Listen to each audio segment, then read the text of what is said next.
आइए आज के कार्यक्रम में आपको सुनवाते हैं हास्य नाटिका स्वर्ग का पासपोर्ट। इसके लेखक R.K. शर्मा। तो आइए सुनते हैं नाटिका स्वर्ग का पासपोर्ट।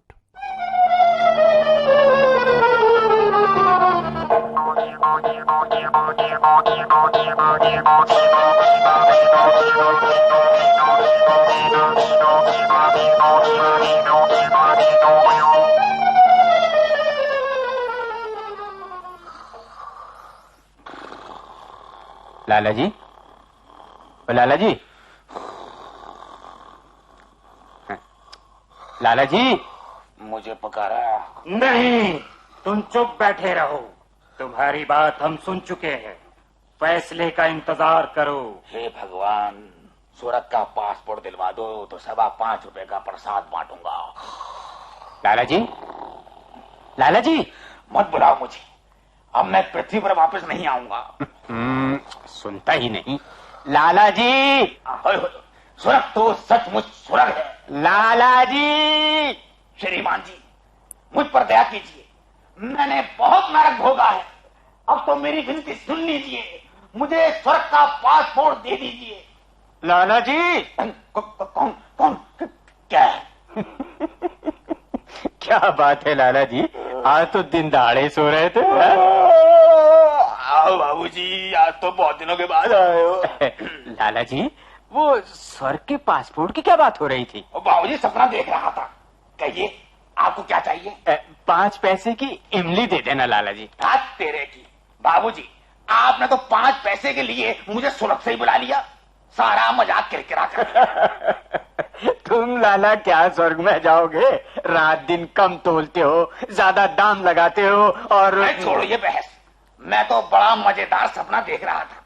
मैं नरक में था और मेरे साथ तुम भी थे। क्या? और वो पंडित भी। अरे वही बारी बारी से सभी कैंडिडेट्स को बुलाया जा रहा है और आखिर में एक आदमी को स्वर्ग का पासपोर्ट मिलता है। क्या ऊट पटांग सपना देखा है लाला जी? मेरा बयान जैसे ही खत्म हुआ तो मैं जरा बाहर बरामदे में आ गया, वहां से स्वर्ग देखा। ओए होए होए, ओए होए होए, मजा आया। वो मैंने सब सुना है लाला जी। तुम्हें पासपोर्ट मिला कि नहीं? मिलने ही वाला था कि आपकी इमली ने सारा मामला खटाई में डाल दिया। बाबूजी, हे बाबूजी, बड़ा अजीब सपना था। ओए होए होए, मैंने देखा। स्वर्ग के महाबलाधिकृत की जय हो, स्वर्ग के महाबलाधिकृत की जय हो। महाराज पधार रहे हैं, महाराज पधार रहे हैं। द्वारपाल, मुंशी जी को बुलाओ। महाराज, आज एक अर्जेंट केस है, इसे निपटा दीजिए। क्या है? वो महाराज, स्वर्ग में एक वैकेंसी हो गई है। वो कैसे हुई? महाराज, धरती पर बहुत पाप हो रहा है, वहाँ के प्राणियों के मार्गदर्शन के लिए स्वर्ग से एक महान आत्मा को भेज दिया गया है। इस कारण स्वर्ग में एक वैकेंसी हो गई है। इस वैकेंसी का सर्कुलर नरक में भिजवा दिया था? जी हाँ महाराज, नोटिस बोर्ड पर भी लगवा दिया था, नरक के समाचार पत्रों में भी विज्ञापन दे दिया गया था।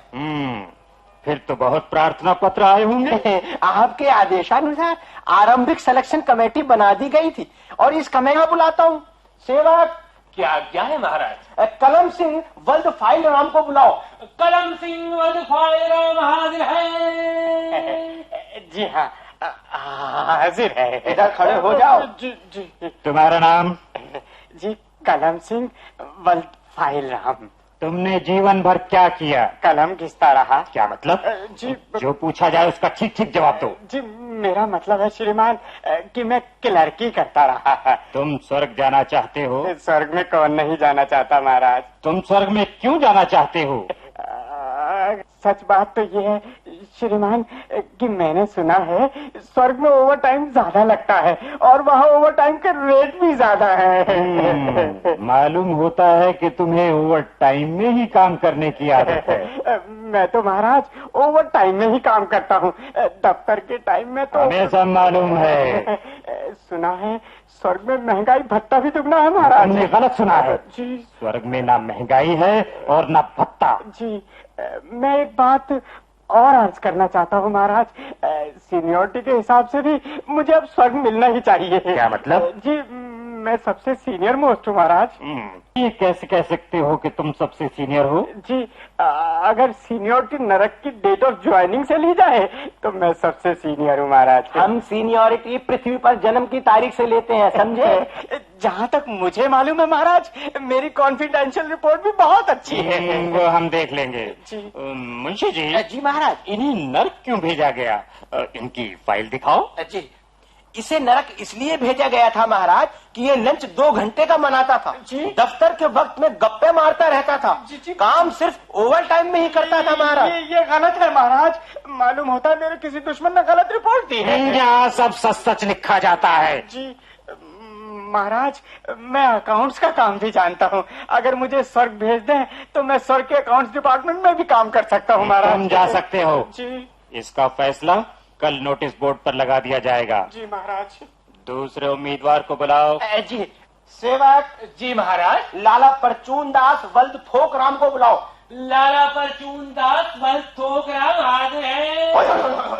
अजी मैं तो सुबह से हाजिर बैठा हूँ। तुम्हारा नाम? जी परचून दास वल्द थोकरा। तुम क्या करते थे? जी मेरी दुकान थी। कैसी दुकान थी? जी जनरल मर्चेंट की। वैसे महाराज जिस चीज में 4 पैसे बचे हैं वही दुकान में रख लेते हैं। तुम स्वर्ग जाना चाहते हो? हाँ सरकार, आपकी बड़ी कृपा हो जाए। तुम स्वर्ग में क्यों जाना चाहते हो? होय होय होय होय होय, ये भी कोई पूछने की बात है महाराज। अब आप ही देख लीजिए कि नरक में आजकल पंखे भी नहीं दिए गए हैं और स्वर्ग में सुना है महाराज कि हर एक को कूलर मिला है। तुम झूठ बोलते हो। हम तुम्हारे मन की बात जानते हैं। सच सच बताओ। सच सच कहूँ महाराज, वैसे तो पंखे कूलर से हमें कोई फर्क नहीं पड़ता। हम तो जहाँ अधिक मुनाफा मिले वहीं जाना चाहते हैं। स्वर्ग में मुनाफे की परसेंटेज फिक्स्ड है। महाराज सुना है कि वहाँ सेल टैक्स इंस्पेक्टर भी नहीं है। व्यापारियों की ईमानदारी पर ही सब काम होता है। अगर ये बात सच है महाराज तो आपसे क्या छिपाना, सेल टैक्स में भी 4 पैसे कमाई लेंगे। तुम वहाँ भी बेईमानी करना चाहते हो? जी ये बेईमानी नहीं तो व्यापार है श्रीमान जी। तुम्हें किसी ने गलत बताया है। स्वर्ग में सेल टैक्स नहीं लगता। अगर आप बुरा ना माने तो एक बात और पूछ लूं? पूछो। अगर आप मुझे स्वर्ग भेजें तो ये बता दीजिए कि वहाँ किस चीज की कमी है, मैं वही चीज वहाँ ले जाऊंगा। मूर्ख, कैसी बातें करते हो? स्वर्ग में किसी चीज की कमी नहीं है। इसे नर्क क्यों भेजा गया? महाराज ये ज्यादा मुनाफा लेता था, ब्लैक में चीज बेचता था, कम तोलता था और ज्यादा बोलता था। ज्यादा बोलना पाप तो नहीं है। मेरा मतलब है महाराज झूठ बोलता था। अच्छा तुम जा सकते हो। तो बस एक बात और सुन लीजिए महाराज, अगर आप मुझे स्वर्ग का पासपोर्ट नहीं देते तो कम से कम मुझे स्वर्ग और नरक के बीच में ही जगह दे दे ताकि दोनों तरफ से ग्राहक आते रहे। और इसे बाहर निकालो। ये तो बड़ा लालची जीव है। महाराज इन जैसे व्यापारियों ने ही पृथ्वी पर जनता को परेशान कर रखा है। अगले उम्मीदवार को बुलाओ। जी सेवक। जी महाराज। पंडित जंतर प्रसाद वल्द मंत्र प्रसाद को बुलाओ। पंडित जंतर प्रसाद वल्द मंत्र प्रसाद हाजिर है। हाजिर है महाराज। तुम्हारा नाम? पंडित जंतर प्रसाद वल्द मंत्र प्रसाद। तुम कहाँ रहते थे? धोखा नगर गली नंबर 420। तुम स्वर्ग में क्यों जाना चाहते हो? मेरे बहुत से जजमान स्वर्ग में भी हैं।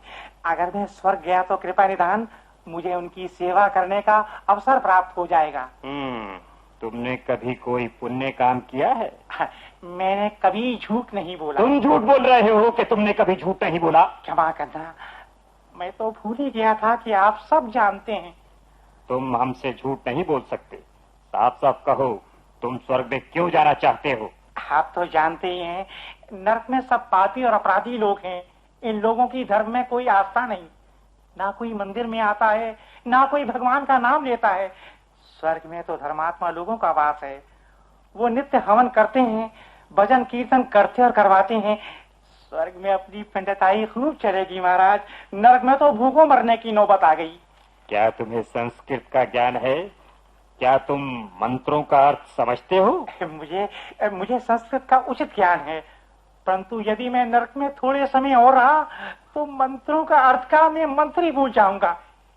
एक बात और है, सुना है स्वर्ग में दक्षिणा भी बहुत अधिक मिलती। इसकी फाइल देखकर बताओ कि इसे नरक में क्या गया। महाराज ये ढोंगी है, ढोंगी। इसे मंत्र वंत्र कुछ नहीं आते। ये लोगों को ठगता रहा। इसने एक बार शादी के अवसर पर क्रियाक्रम के मंत्र पढ़ दिए और क्रियाक्रम पर शादी के मंत्र पढ़ दिए। तुम जा सकते हो। तुम जैसे ढोंगी और मक्कार आदमी को स्वर्ग का पासपोर्ट नहीं दिया जा सकता। महाराज मेरी एक और विनती। चुप रहो, हम सब जानते हैं द्वारपाल, इसे बाहर निकाल दो।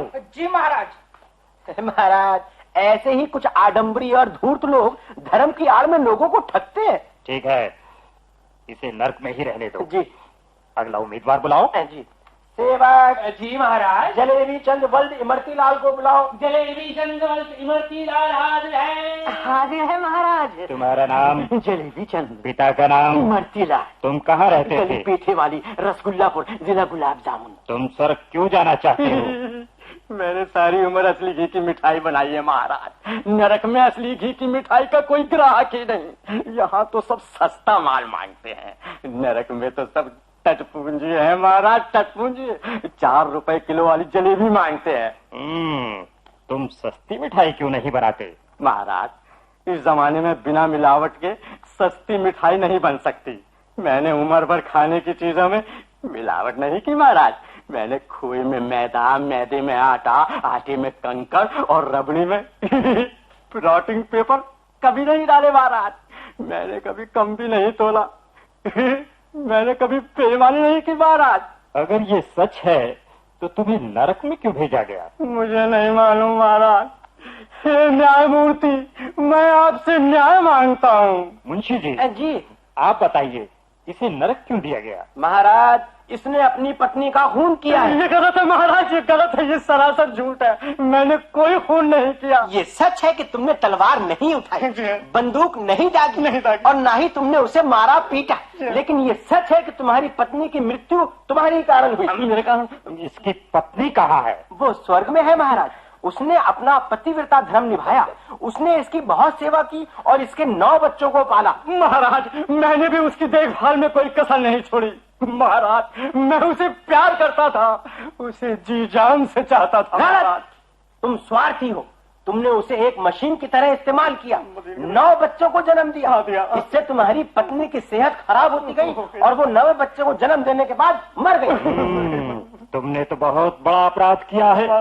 2 या 3 बच्चों के बाद किसी बच्चे को जन्म देना अपनी पत्नी को जहर की खुराक देना है। अपनी पत्नी की मृत्यु के जिम्मेदार तुम खुद हो। अगर इसे स्वर्ग भेज दिया गया तो ये स्वर्ग की भी आबादी बढ़ाएगा। इसे नर्क में ही रहने दो। महाराज, मेरे तो 2 ही बच्चे थे, मुझे तो स्वर्ग का पासपोर्ट दे ही दीजिए। द्वारपाल जी महाराज। हम अब विश्राम करेंगे, हमें शयन कक्ष का मार्ग दिखाओ। इधर से आइए महाराज। महाराज, महाराज मेरा स्वर्ग का पासपोर्ट, महाराज मेरा स्वर्ग का पासपोर्ट। मुझे तो स्वर्ग का पासपोर्ट मिलने ही वाला था कि तुम्हारी इमली ने सारा मामला खटाई बना दिया। अकेले स्वर्ग में जाके क्या करोगे लाला जी? हम लोगों के साथ नरक में ही रहना। नरक में सिफारिश चल जाती है। हम तुम्हें नरक की सप्लाई का ठेका दिलवा देंगे। क्या कही? सप्लाई का ठेका दिलवा देंगे? फिर तो ये हम नरक में ही रह लेंगे। हमें तो जहाँ 4 पैसे का फायदा हो वही हमारे लिए स्वर्ग है।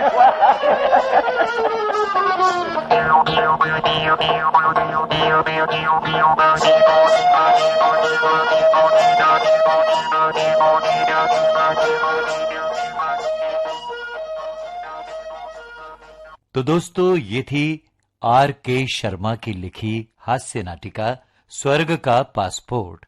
इसका निर्देशन किया वीपी दीक्षित बटुक ने। आकाशवाणी के दिल्ली केंद्र की प्रस्तुति अभी आप सुन रहे थे।